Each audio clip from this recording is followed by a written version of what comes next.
So now over here we're turning into glomerular basement membrane disorders.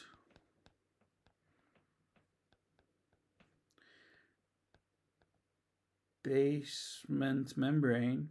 And why I give this general term, we got like two groups. One of them is anti-GBM. So this is a disease with direct antibodies against the basilar membrane of the glomerulus, and it's the Goodpasture syndrome. Anti-GBM,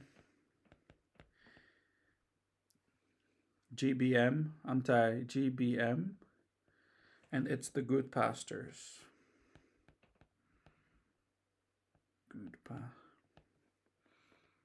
Goodpasture syndrome. And the key over here is to remember it's lungs plus kidneys. That's typical. So you have an inflammation of lungs. You can have hemoptysis. That's typical. You can spit blood and you can pee blood. So spitting blood, hemoptysis plus hematuria. That's typical. So hemoptysis and hematuria.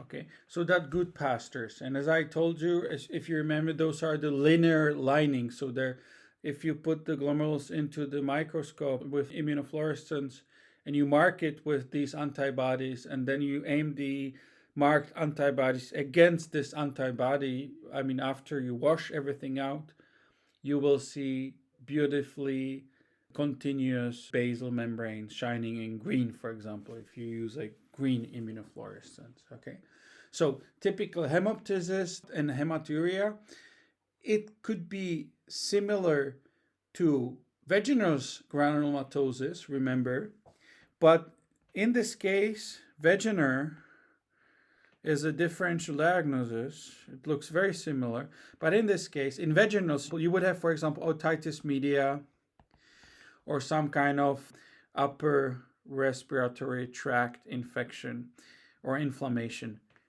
Not in Goodpastures. It's really purely lungs and kidneys. Okay? So, and this is a second type hypersensitivity. So it's a second type. So IgG. Okay? So that's Goodpastures, and unfortunately many of them can turn into crescent glomerulonephritis, or in other words, RPGN, rapidly progressing. So they can really kill the kidneys in months. Okay, some percentage of these cases. And then the other problem with the glomerular basement membrane is the Alport syndrome. And Alport, you're not taking as a glomerulonephritis because it's a really slow and weak, if it's combined with inflammation at all. But Alport, you rather should imagine in the nephrotic spectrum, because if it causes anything, it causes, let's say, rather glomerulosclerosis. It causes the focal segmented glomerulosclerosis. So the problem is rather protein leakage, and it's non-proliferative then. So you take this as a non-proliferative GN, non-proliferative glomerulonephritis, but it's not nephritis. And typically it takes many years, and the problem is inherited mutation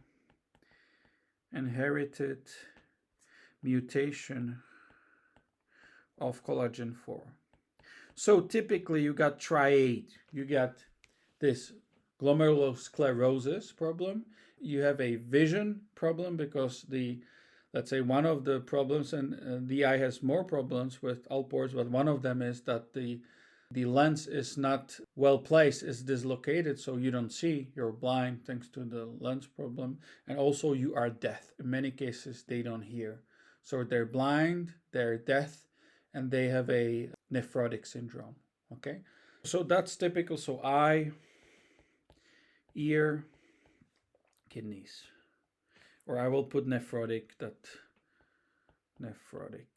syndrome, yeah? So this is typical, and unfortunately, if you have nephrotic, it's a chronic kidney disease, okay?